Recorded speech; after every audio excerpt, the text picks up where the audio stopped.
Previously on Rome, rise and fall of an empire. Rome's defeat by the Germanic tribes in 9 AD shatters the illusion of Roman moral superiority. What Rome calls civilization, her neighbors call tyranny. It's a lesson Rome seems doomed to repeat.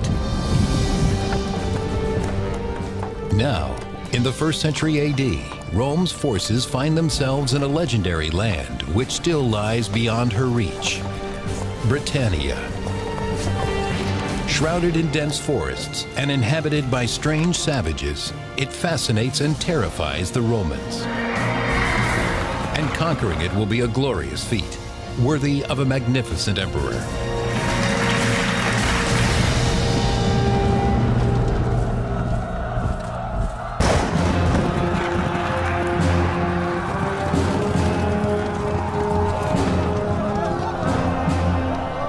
For 6 centuries, the Roman Empire bends the ancient world to its will. By the 4th decade AD, it stretches from the sands of Arabia to the rocky coast of the North Sea. In every corner, it seduces its enemies with trade and luxury, all backed by the iron fist of the most disciplined army ever known to man. The Romans like to think of themselves as bringing civilization to other places. They were proud of the fact that they were governing well. They believed that Jupiter gave them this power. Governing is their real strength. Romans believe that this godly power is vested in the emperor, but not all emperors are divine. In 41 AD, the excesses of Emperor Caligula shake Rome to its core. Caligula was a spoiled brat. He may also have had mental illness. We hear the stories about his naming his horse Consul, for example. He builds bridges just so he can ride his chariot across them. I mean, he does these bizarre things and just to have power, to show that he has power. Significant numbers of those people very close to him began to feel that they were just in danger, that the emperor was too unstable, too paranoid, and probably just plain too crazy. Members of the elite militia, known as the Praetorian Guard, decide that Caligula must go before he turns on them.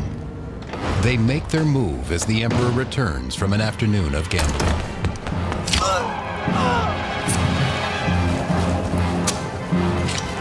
First-century biographer Suetonius. Caligula lay writhing on the ground.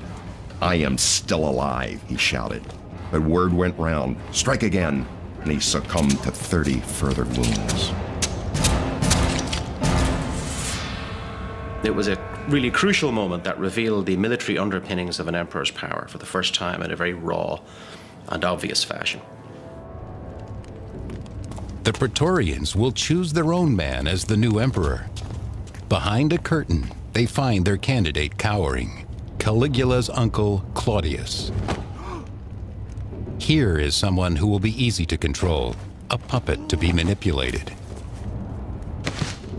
He drooled, he stammered, he twitched. Perhaps the only reason he survived was simply because nobody took him seriously. Nobody saw him as a possible candidate. Confident in their choice, the Guard proclaims Claudius leader of the greatest empire on earth. The senior members of his household when he was growing up had chosen not to give him significant administrative or military experience. Almost all other young men in the imperial house were thrust very rapidly into public positions. None of this happened to Claudius. Emperor Claudius has a lot to prove to his subjects who think he's incompetent.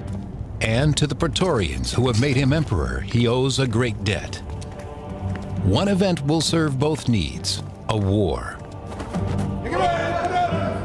Honor and booty for the soldiers, prestige and dignity for the victorious emperor.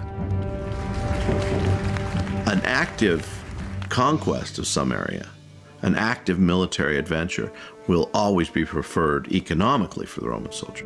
Psychologically, soldiers don't want to be inactive. Psychologically, they want to go out and fight their best. The more spectacular the conquest, the better. but where to go. Emperor Claudius's answer is as daring as it is unexpected. Britannia, the fierce and remote island that defeated Julius Caesar nearly 100 years earlier. The man who tames it will be greater than Caesar himself.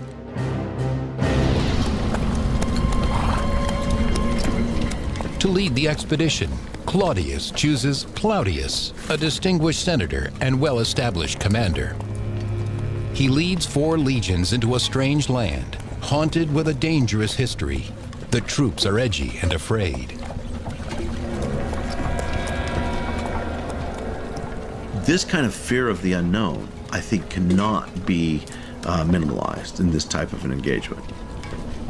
There was this real fear that maybe some first century weapon of mass destruction was going to be on the other side of the channel. Dark rumors fly about the fearsome magic of the Druids, the priests of Britannia's pervasive and secretive religion. Classical sage Pliny the Elder. Britannia is fascinated by magic. The monstrous Druid cult professes that to murder a man is an act of the greatest devoutness, and to eat his flesh most beneficial. Evidence of human sacrifice fills the soldiers with disgust and leads Emperor Claudius to ban Druidism.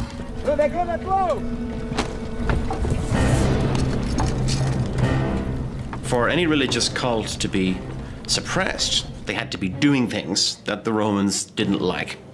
One of those things would be human sacrifice, which the Druids are accused of doing, and they may well have been involved in. Another thing would be being some kind of a political or socially destabilizing force. Politics and magic, a deadly combination. Cautiously, the Romans marched from their beachhead at Rutupiae, present-day Richborough, towards the Thames, the river which borders the extensive lands of the powerful Cativolani tribe. Steeped in Druidic mysteries, Caradicus, prince of the Cativolani people, wears no armor. He relies instead on the strong magic of his war paint. It apparently took a lot of education for Druids to be able to master these things, maybe up to 20 years of learning to pick up the various texts, the poems, the chants, the words of prayer, the magic. The Druid priests are ringleaders of rebellion against the Romans. They pass freely from one tribe to the next, spreading intelligence of the enemy and gathering new recruits. Druids are not only middlemen between the people and the gods, but as judges, as leaders, they were individuals to be reckoned with. In virtually every area of Celtic society, the Druids have a stake, have power.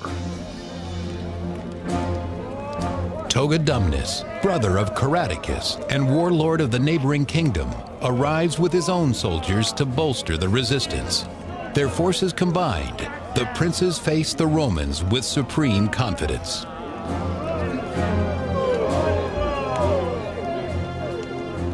The British hadn't been conquered the last time the Romans had come over. And of course, they were fighting on their home turf and knew the territory, and they had had some experience of observing the Romans in action. So for all these reasons, they may have felt some confidence in being able to destroy the Roman forces when they arrived. Wales had the harshest of terrain, and it also had the fewest people. But there were people who were more warlike than some of the others.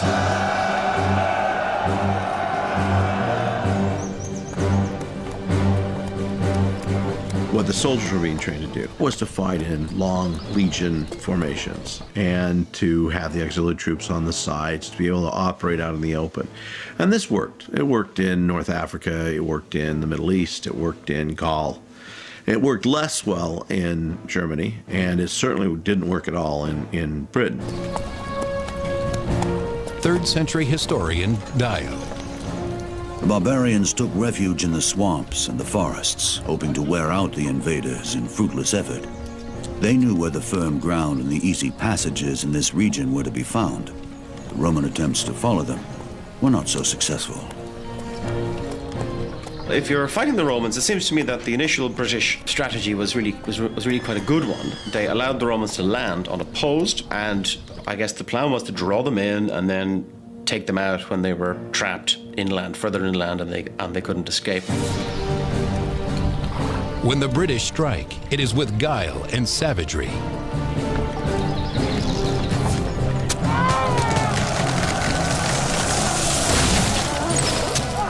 The discipline of Roman soldiers is well known and well documented. The fact that Roman soldiers can stay disciplined even in the midst of the worst battles is remarkable, and certainly denotes a military skill of leadership and of training that establishes the Roman soldier as the finest soldier on earth at that time, perhaps in all of history. In one skirmish after another, Plautius suffers humiliating defeats, but he remains undaunted. The Roman army, above all, was patient. There's no question the decisive victory here. This was going to be a campaign, and the campaign was going to take long. After all, where did the Romans have to go?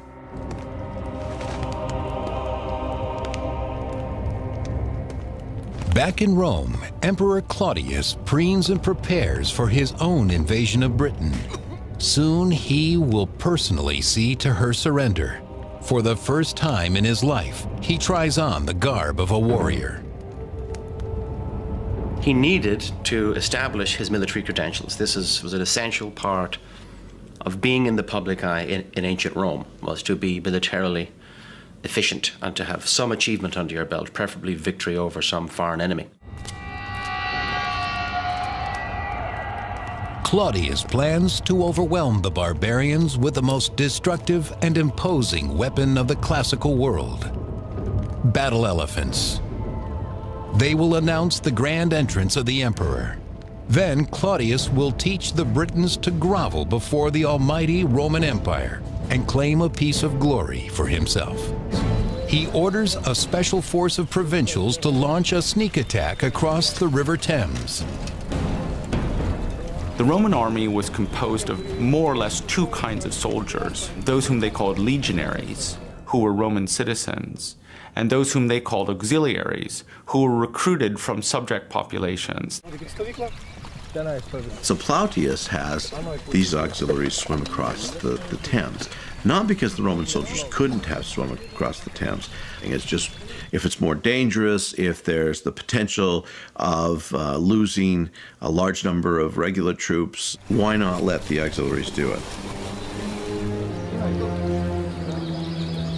Like all Druids, the warlords Caradicus and Togodumnus hold water sacred, believing the mighty river protects them from their enemies. Not burdened by this belief, the Roman auxiliaries cross silently and unseen.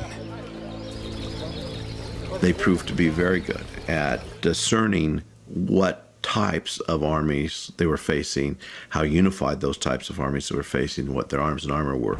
So they operated as scouts and seemed to understand a little bit better who they were encountering and what the numbers were. Having learned what they need to, the auxiliaries kill the barbarian horses, cutting off any possibility of a fast retreat.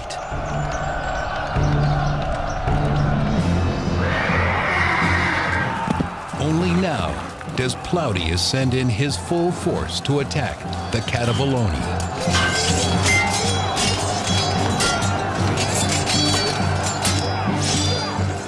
The troops are fighting out hand to hand.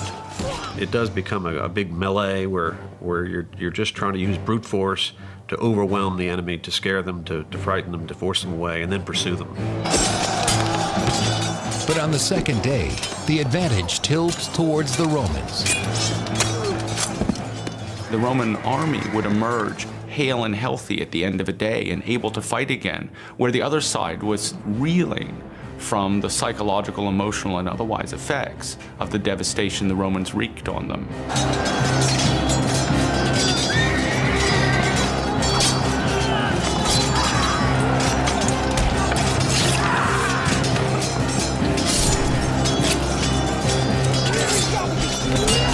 In the ensuing slaughter, Togodumnus is mortally wounded. Stricken, the survivors vanish into the swamps.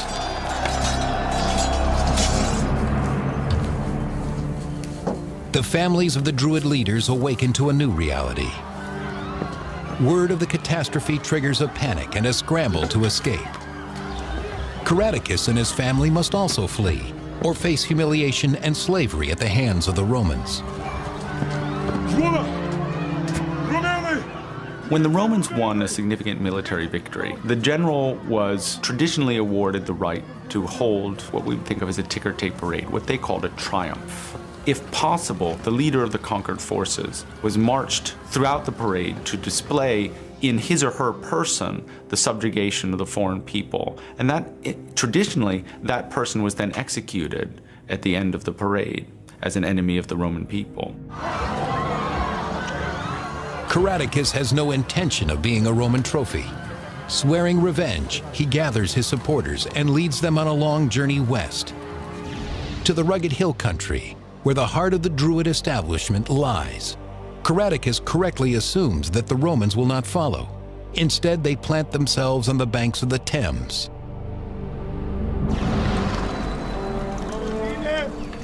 Third-century historian Dio. Because of the troubles he had encountered on the Thames, Plautius became afraid. Instead of advancing any further, he proceeded to guard what he had already won and sent for Claudius. But is it really fear that stops Plautius, or politics? I doubt a man of experience and ability of Plautius would have been daunted too much by a river like the Thames. It seems more likely to me that he was given orders that at a suitable point, once a certain beachhead had been established, once there was a certain hinterland that the Romans could operate in, that the emperor be summoned, that he should show up in person to establish that military credibility which he so badly needed. Emperor Claudius attempts to sail to Britannia. His ship is nearly lost off the Spanish coast, and he must march instead through Gaul to Gosariacum, present-day Boulogne, before finally crossing the Channel. It is late in the campaigning season by the time he arrives.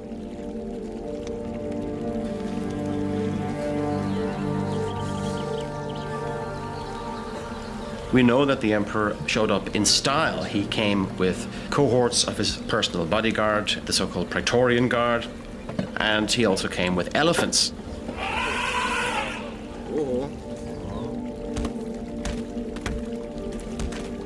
Which is something, obviously, it's not an animal native to Britain or anywhere in Western Europe, so by showing up with elephants, he was really announcing his presence. And then he supervised, probably from a safe distance in the rear, the capture of various towns and cities.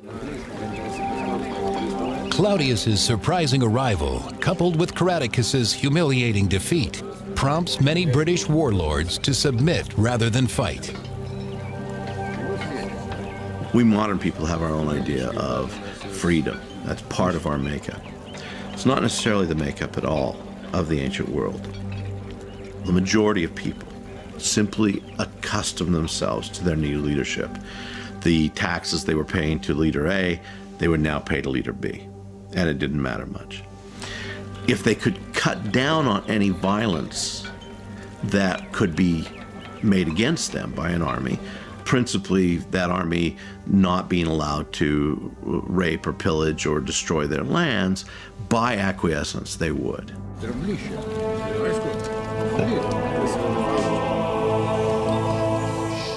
To resist the Romans or collaborate. In the northern kingdom of Brigantes, the decision looms like an ominous shadow. The choice will be made by their powerful queen, Cartimandua. The British were willing to stand up behind women who must have been very powerful personalities, who must have had powerful menfolk that they were attached to, I think, who established their status. And then they must have been able to, by dint of force of personality, charisma and so forth, rally their people behind them.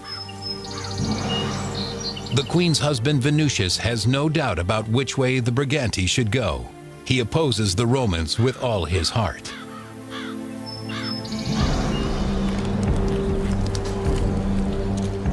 In the area that will become known as Wales, there is no indecision either. Here, Britain's fiercest warlords cleave to the old ways and vehemently reject imperial domination.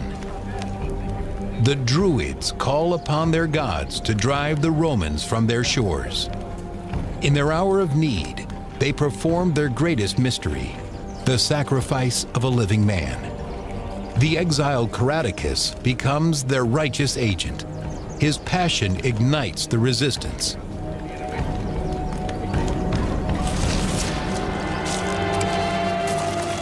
He was able to combine some of these very disparate tribes of people into an anti-Roman stance by creating a common enemy.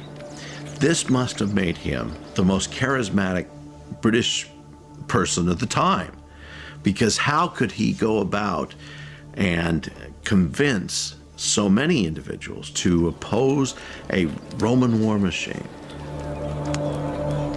Bound by common hatred and their ancient religion, the Celts vow to fight on to the bloody end. Victory in battle restores confidence among the Roman rank and file. They no longer fear the British. Little do they know that the worst is yet to come.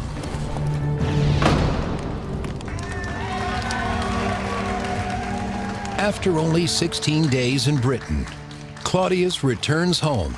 In total, he has been gone just 6 months. But in terms of status, he is light years away from where he started. He is a conqueror. The propaganda value of such a trip is extraordinary, and it gave him a bump in the political favor of the people in a way that's similar to a modern president visiting his troops on the line, even if he never goes anywhere near the fighting. 3rd century historian Dio. The Senate gave him the title of Britannicus.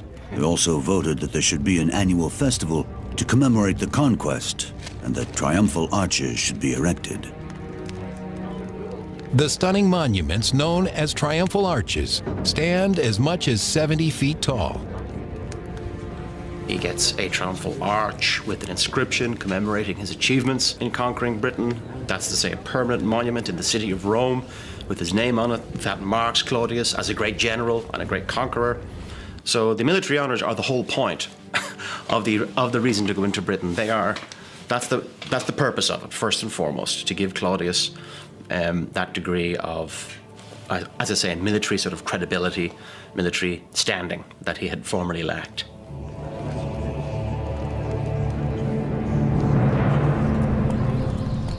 To Plautius, whom the emperor leaves behind as governor of Britannia, the celebration must seem premature.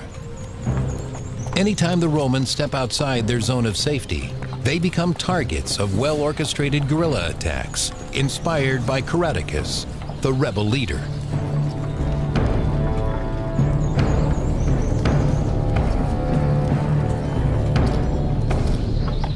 They would have communicated by means of runners and messengers. And again, knowing the lie of the land, knowing what the quickest ways between the various parts of Britain were, then they would have had an advantage in getting information swiftly between different parts of the island.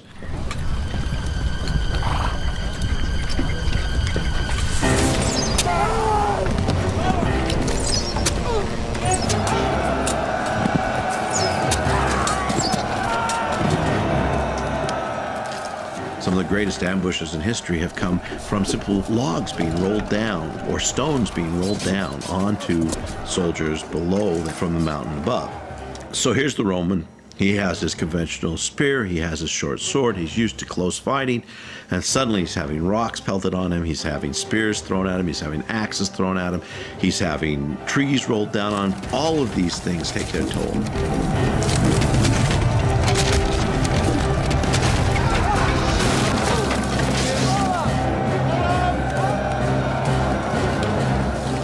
The British succeeded in outfoxing the Romans because they knew the terrain, and that local generals, that is British generals, inspired their troops by giving speeches in which they exhorted them to fight off the invaders who wanted to enslave them, that these were foreigners seeking to conquer them.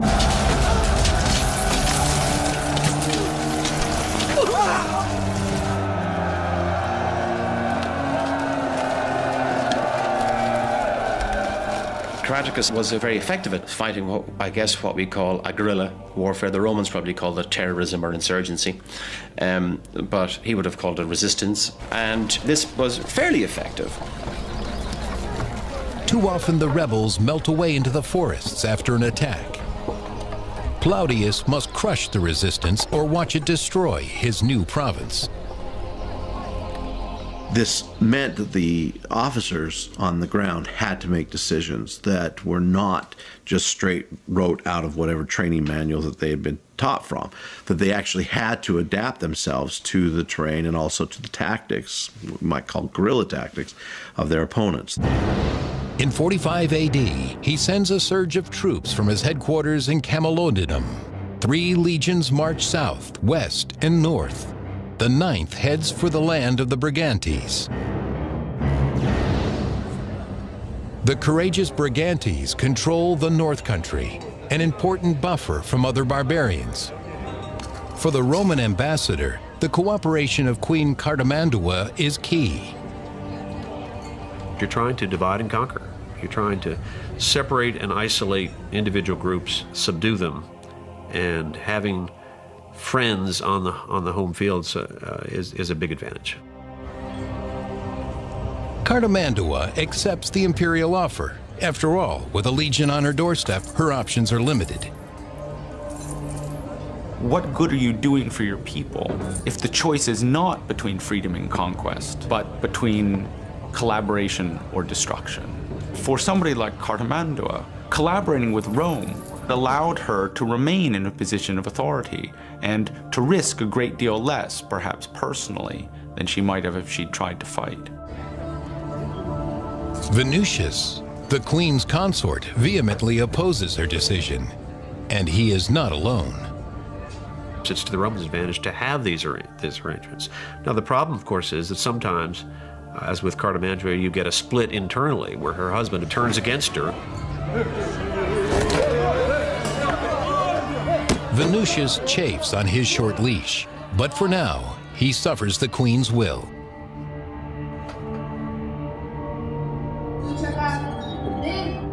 Bitter but unbowed, he waits for events to change.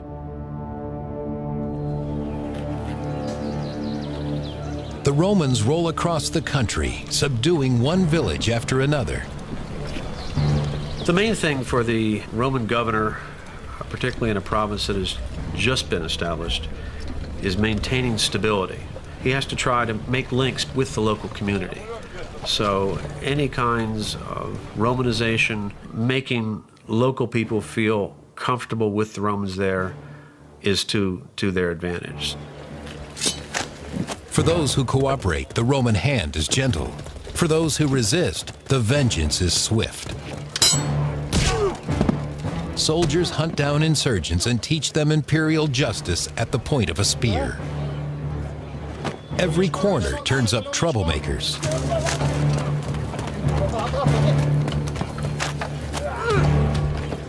But the legionaries find potential converts too. Slowly but surely, they expand Rome's domain, winning hearts and minds as they go. In the arena of Roman politics, General Plautius is a hero. 4 years after the invasion, a grateful Claudius calls him home. He brings along his British prisoners for the gladiator ring. 4 years is very standard for a person to be in command of a province or of an army like that, and then somebody else would come in. You don't want a person to be in command for too long in case the troops become too attached to their commander. And if that happens, they may get ideas that maybe this commander would make a good emperor.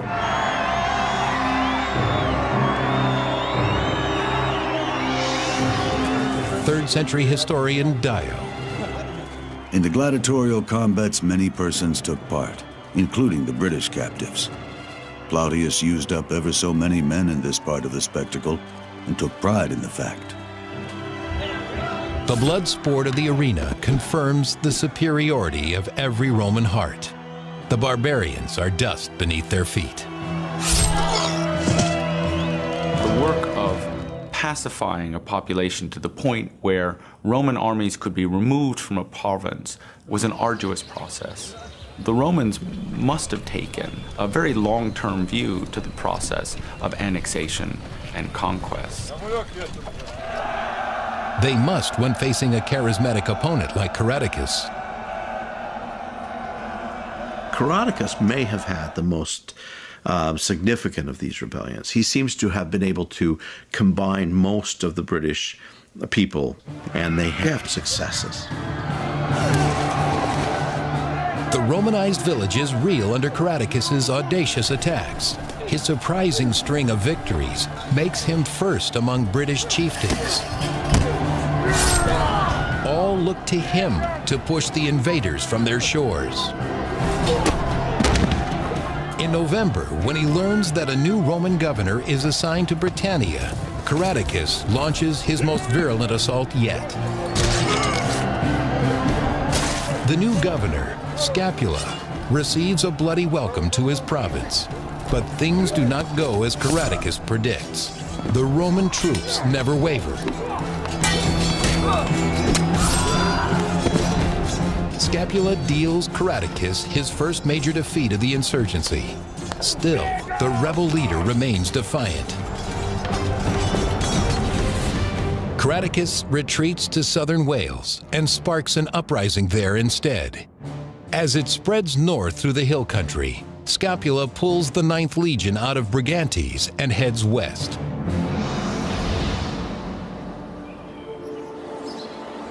All he finds are women and children.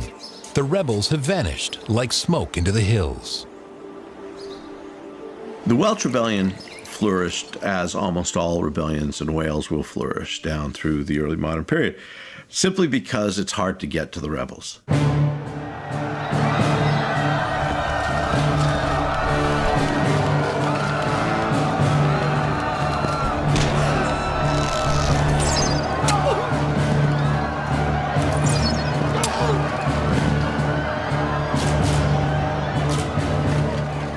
Now they have to go into the mountains and the woods and the islands and find where these rebels are and then take them out.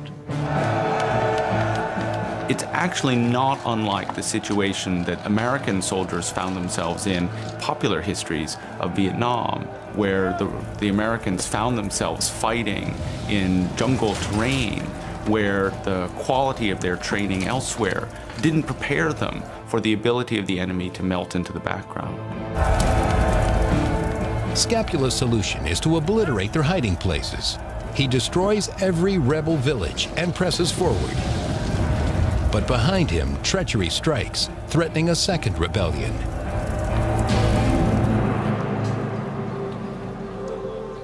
In the forest of the Brigantes, the Druids are gathering. The people of the Brigantes see the Romans heading into Wales, which is very difficult territory, and said, well, this is a good opportunity. I mean, when they're busy over there, we can cause trouble in the rear and perhaps gain an advantage. Maybe if they're caught between two forces, they'll be destroyed. To make this second rebellion work, one noble is vital, Venutius, husband of the collaborator Queen Cartimandua. Venutius, Cartimandua's husband, of course, was a significant figure. He didn't hold a hereditary position in his own right, but he was perhaps the most highly visible male leader in the kingdom. And as such, his breaking ranks with his wife provided a very significant focus for anybody with aspirations to rebellion. The rebellious nobles discuss Venutius's name and loyalty. Who, after all, would benefit more if his wife, the queen, is overthrown? But they underestimate Cartimandua's reach. She has spies everywhere. When the names of the ringleaders are revealed by her husband's own manservant, she learns that her most valuable warriors are in the plot. Desperate, she turns to Rome. Client kings and queens, chieftains that support the Romans are supporting them because the Romans have worked out some kind of arrangement. In other words, we will come to your aid, and it's kind of an ongoing arrangement. Through the Roman envoy, she sends word to Scapula. He must return to Brigantes immediately and honor Rome's pledge to protect her. The timing couldn't be worse for Scapula. He has no choice but to pull out of Wales and march the 9th Legion back east to support the Queen. His departure creates an opening for Caradocus and the Welsh rebels. With the Romans withdrawing, warriors rally to Caradocus from all over Britain. They bring their weapons, ancient beliefs, and their families. This time, the resistance will not hit and run. Caradocus orders his troops to dig in. Classical court historian Tacitus. He selected a site where numerous factors helped him and impeded us, and all defenses were strongly manned. And an entrenched defensive position like that gives a huge advantage to the defender, and he'd every reason to believe, perhaps on this occasion, given these circumstances, that he had chosen the ground and he had prepared the ground, maybe the Romans would falter. I think that Caradocus had a reasonable expectation that he could win. The last chance for British independence hangs on that fragile hope. Cartimandua, Rome's client queen in the north, demands that the empire defend her against her rebellious subjects. She and her followers barricade themselves in her stronghold, waiting for Roman General Scapula to rescue her. In short order, Scapula crushes her rebellious subjects and brings her the head of its leader. The royal consort Venutius is outraged. His sympathy for the resistance grows stronger.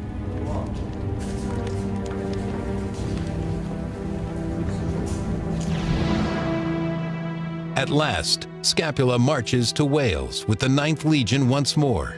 Desperate to finish off Caradocus, he doubles his troop complement, ordering the 20th Legion out of Camalodunum as well. In 50 AD, with the honor of the empire weighing on him, Scapula leads thousands of the most highly trained men on earth against a well-entrenched and determined enemy. It might have been possible for a man like Scapula to persuade Claudius that failure under the particular circumstances would have been acceptable. But basically what was at stake, beyond, say, life and death, was his chance for a further post after this one. Failure is not an option, but victory will not be easy.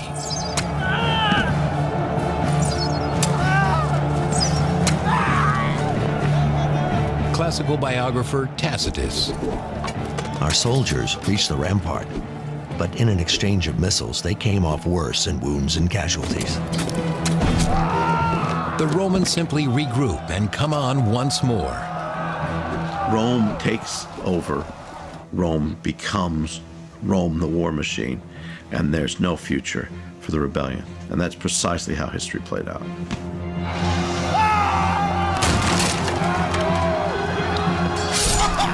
So they really wanted to get to grips with the Britons and finally end this thing. And the vehemence and ferociousness of their assault was such that the Britons were overwhelmed. The luckiest have the good fortune of a quick death. The rest are soon captured. Humiliation, slavery, and ritual murder await the captives. To his horror, Caradocus realizes his wife and children are among them.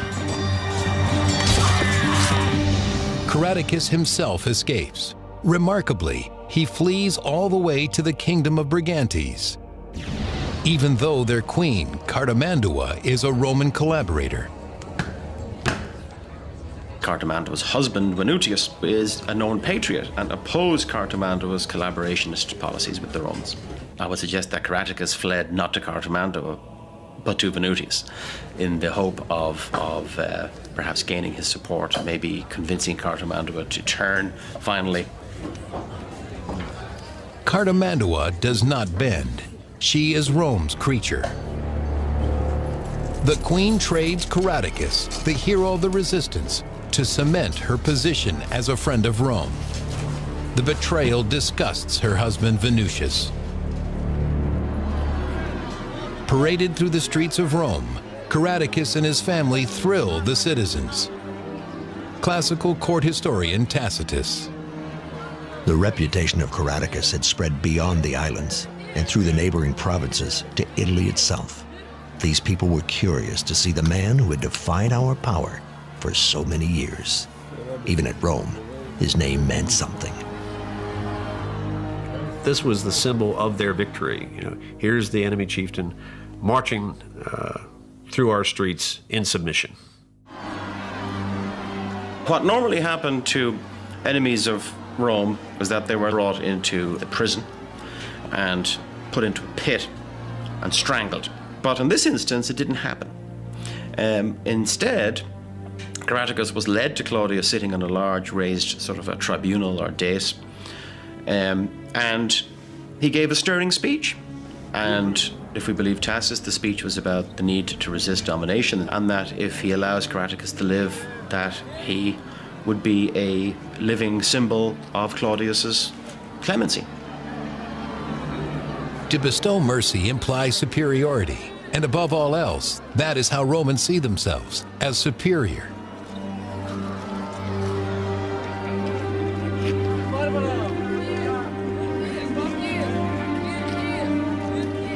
Moved by Caradocus' speech, Claudius grants his celebrity barbarian and all of his family pardon.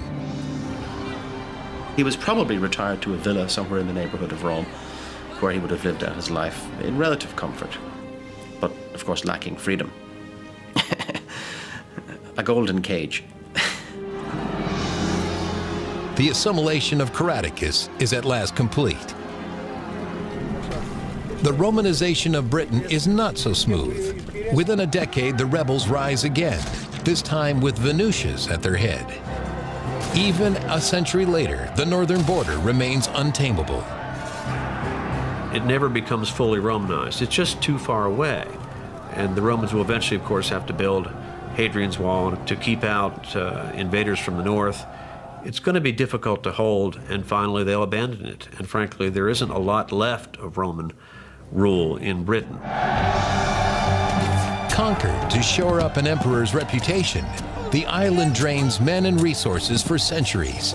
And when Rome falls at last, Britain will be the first to revert to its barbarian state. Next on Rome, rise and fall of an empire. As the empire ascends to its zenith, its rulers forsake the greater good to chase personal glory. Trajan finds gold in the Transylvanian hills, but ultimately meets wretched defeat.